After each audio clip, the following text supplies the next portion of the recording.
मेरे प्रिय भक्तों, आज हम आपको श्रवण कराएंगे सोमवती अमावस्या की प्राचीन पौराणिक मंगलमयी अमृत भरी व्रत कथा। तो भक्तों, आइए अब हम श्रवण करते हैं सोमवती अमावस्या की व्रत कथा। सोमवती अमावस्या व्रत कथा के अनुसार एक गरीब ब्राह्मण परिवार था। उस परिवार में पति पत्नी एवं उसकी एक पुत्री भी थी। उनकी पुत्री समय के गुजरने के साथ साथ धीरे धीरे बड़ी होने लगी। उस पुत्री को बढ़ती उम्र के साथ सभी स्त्रियोचित सगुणों का विकास हो रहा था। वह कन्या सुंदर, संस्कारवान एवं गुणवान थी, परंतु गरीब होने के कारण उसका विवाह नहीं हो पा रहा था। एक दिन उस ब्राह्मण के घर एक साधु महाराज पधारे। साधु उस कन्या के स्वभाव से अत्यधिक प्रसन्न हुए। कन्या को लंबी आयु का आशीर्वाद देते हुए कहा कि इस कन्या के हाथ में विवाह योग रेखा नहीं है। तब ब्राह्मण दंपति ने साधु से इसका उपाय पूछा। कन्या ऐसा क्या करें कि उसके हाथ में विवाह योग बन जाए। साधु महाराज ने कुछ देर विचार करने के पश्चात अपनी अंतर्दृष्टि में ध्यान करके बताया कि कुछ ही दूरी पर एक गांव में सोना नाम की एक धोबिन महिला अपने बेटे और बहू के साथ रहती है, जो बहुत ही आचार विचार एवं संस्कार संपन्न तथा पतिपरायण है। यदि यह सुकन्या उस धोबिन की सेवा करे और वह महिला इसकी शादी में अपने मांग का सिंदूर लगा दे तथा उसके बाद इस कन्या का विवाह हो जाएगा, तो इस कन्या का वैधव योग मिट सकता है। साधु ने यह भी बताया कि वह महिला कहीं बाहर आती जाती नहीं है।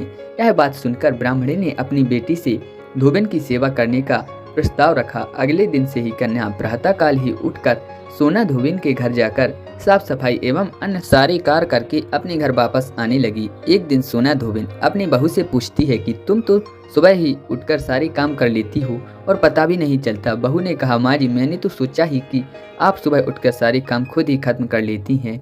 मैं तो देर से ही उठती हूँ। यह सब जानकर दोनों सास बहू घर की निगरानी करने लगी कि कौन है जो सुबह ही घर का सारा काम करके चला जाता है। कई दिनों के बाद धोबिन ने देखा कि एक कन्या मुँह ढके अंधेरे में घर में आती है और सारे काम करने के बाद चली जाती है। जब वह जाने लगी तो सोना धोबिन उसके पैरों पर गिर पड़ी। पूछने लगी कि आप कौन हैं और इस तरह छुपकर मेरे घर की चाकरी क्यों करती हैं। तब कन्या ने साधु द्वारा कही गई सारी बात बताई। सोना धोबिन पति परायण थी अतः उसमें तेज था। वह तैयार हो गई। सोना धोबिन के पति थोड़ा अस्वस्थ रहते थे। उसने अपनी बहू से अपने लौट आने तक घर पर ही रहने को कहा।